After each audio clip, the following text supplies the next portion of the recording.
Selamat datang saudara-saudari. Kita mau bersambung dalam Yohanes Berita Baik babak 18. Yesus ditangkap. Setelah Yesus berdoa demikian, dia pergi dengan pengikut-pengikutnya ke seberang sungai Kidron. Di situ, Yesus dan pengikut-pengikutnya masuk ke sebuah taman. Yudas, pengkhianat itu, mengetahui tempat itu kerana telah banyak kali Yesus berkumpul dengan pengikut-pengikutnya di situ. Oleh itu, Yudas pergi ke tempat itu sambil membawa sepasukan askar Roma dan beberapa orang pengawal rumah Tuhan yang disuruh oleh ketua-ketua imam dan orang Farisi. Mereka membawa senjata, letara dan suluh. Yesus mengetahui semua yang akan berlaku terhadap dirinya. Oleh itu, dia menghampiri mereka lalu bertanya, "Siapakah yang kamu cari?" Mereka menjawab, "Yesus, orang dari Nazaret." Yesus berkata kepada mereka, "Akulah dia." Yudas, pengkhianat itu, berdiri dengan mereka di situ. Apabila Yesus berkata kepada mereka, "Akulah dia," mereka semua undur lalu rebah ke tanah. Sekali lagi, Yesus bertanya kepada mereka, "Siapakah yang kamu cari?" Mereka menjawab, "Yesus, orang dari Nazaret." Yesus berkata, "Bukankah sudah aku katakan bahawa akulah dia? Jika aku yang kamu cari, biarkan pengikut-pengikut aku ini pergi." Dia berkata demikian supaya berlakulah apa yang dikatakannya dahulu. "Ya Bapa, tidak seorang pun yang engkau serahkan kepada aku akan sesat." Simon Petrus yang mempunyai sebilah pedang menghunusnya lalu mengeret telinga kanan hamba Iman Agung. Nama hamba itu Malchus. Lalu Yesus berkata kepada Petrus, "Sarungkanlah pedangmu kembali. Aku harus minum cawan penderitaan yang diberikan oleh Bapa kepada aku." Yesus dibawa menghadap Hanas. Ayat 12. Kemudian, askar-askar Roma dengan komandan mereka dan pengawal-pengawal Yahudi menangkap dan mengikat Yesus. Mula-mula mereka membawa Yesus menghadap Hanas, bapa mentua Kayafas. Kayafas bertugas sebagai imam agung pada tahun itu. Dialah yang menasihati para penguasa Yahudi bahawa lebih baik satu orang mati untuk seluruh umat. Petrus menyangkal Yesus. Ayat 15. Simon Petrus dan seorang pengikut Yesus, pengikut lain ini dikenal oleh Imam Agung. Oleh itu, pengikut itu masuk bersama-sama Yesus ke halaman rumah Iman Agung. Sedangkan Petrus menunggu di luar, di hadapan pintu. Kemudian, pengikut lain itu keluar lagi. Dia bercakap dengan hamba perempuan yang menjaga pintu, lalu membawa Petrus masuk ke dalam. Hamba perempuan yang menjaga pintu itu berkata kepada Petrus, "Bukankah kamu salah seorang pengikut orang itu?" Petrus menjawab, "Bukan." Pada waktu itu udara sejuk. Para hamba dan pengawal di situ sudah menyalakan api arang dan sedang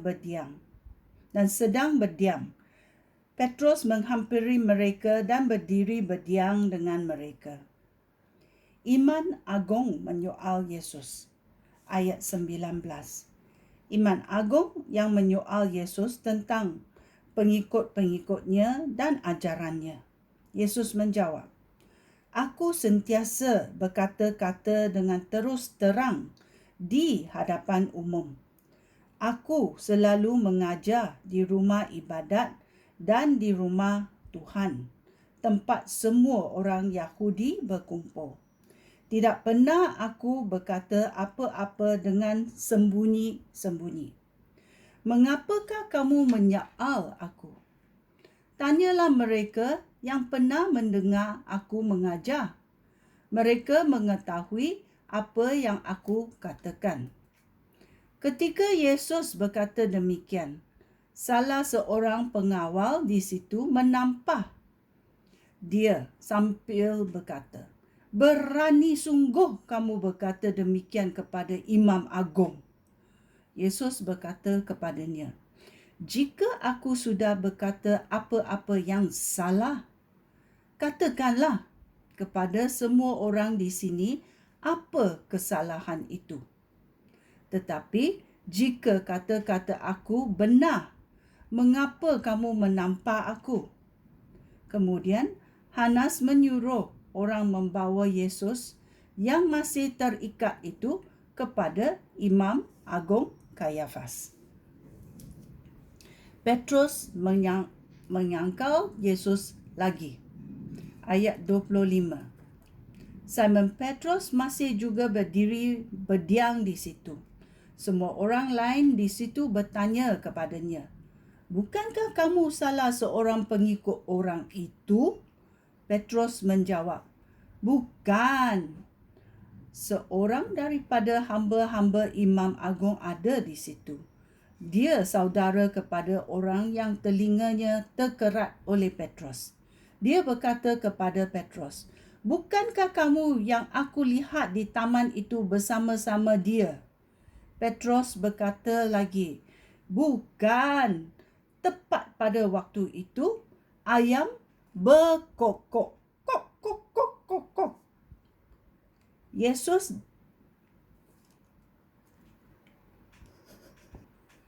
Yesus dibawa menghadap Pilatus. Ayat 28. Pagi-pagi sekali, mereka membawa Yesus dari rumah Kayafas ke istana Gubernur. Para penguasa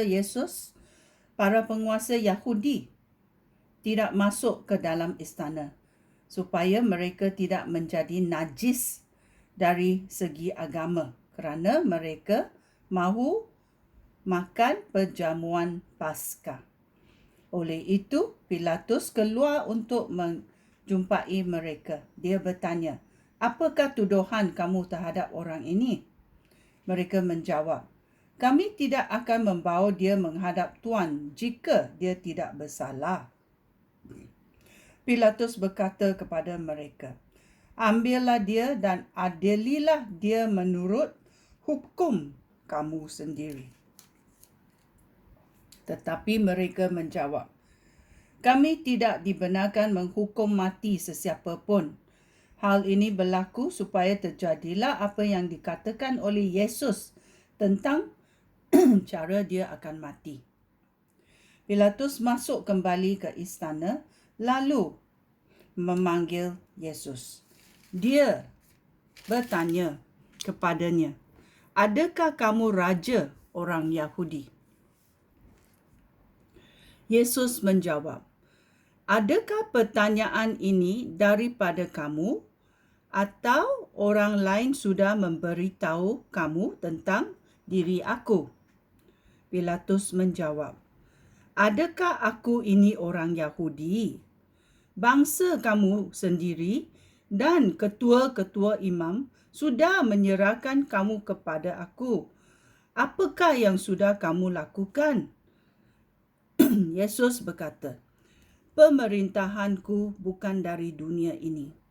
Jika pemerintahan aku dari dunia ini, semua orang aku akan melawan supaya aku tidak diserahkan kepada para penguasa Yahudi.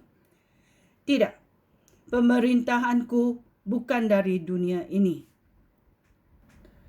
Oleh itu, Pilatus bertanya kepadanya, "Jika demikian, adakah kamu ini raja?"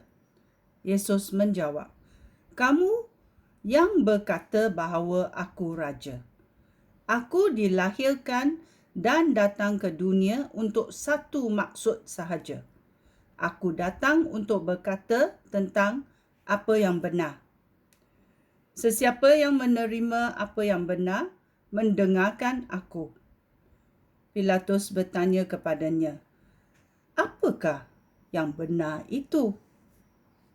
Yesus dihukum mati. Ayat 38. Kemudian Pilatus keluar lagi dari istana dan berkata kepada semua orang Yahudi di situ, aku tidak mendapat alasan apa pun untuk menghukum dia. Tetapi menurut kebiasaan kamu, aku selalu membebaskan seorang tahanan pada perayaan Paskah. Adakah kamu mahu aku melepaskan raja orang Yahudi ini? Mereka menjawab sambil berseru, tidak, bukan dia. Bebaskan Barabas. Barabas seorang perompak. Ya, itu adalah babak dalam Yohanes 18. Sekian, terima kasih. Shalom.